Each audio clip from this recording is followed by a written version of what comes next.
All yours, John. Speak loudly. First of all, thank you very much for turning up. We were hoping to get 100. There's debate whether we got 170 or 200. It's fantastic the turnout. It's not the best of nights. Short notice, as all these things are.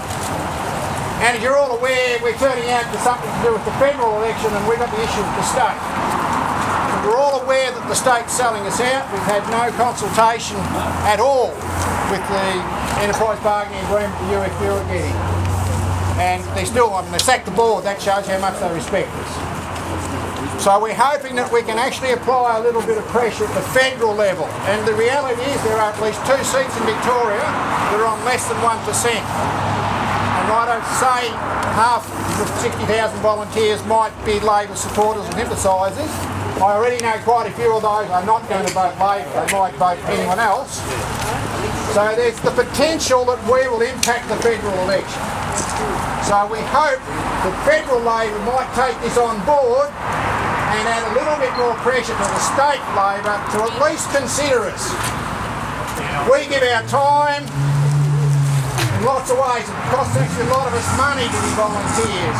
We all know we don't get paid, and we just want to continue the support because the current agreement will significantly increase CFA costs. There's absolutely no mention in any state budget about increasing CFA money. So where's that going to come from? It's going to reduce the services to us. That's one major issue over a number of the 14 points the CFA board said they wouldn't sign on. The other big one is this consultative committee. VFBB volunteers are not represented on it at all. And the reality is UFU will have the casting vote. So it takes the operation of the CFA right from the Chief Officer away from the CFA's control and gives us no support, no input. So thank you, we've got to keep this up, we can't let it die. We've got to end up with an agreement that doesn't disadvantage us volunteers. So once again, thank you very much for coming. Give yourselves a round of applause.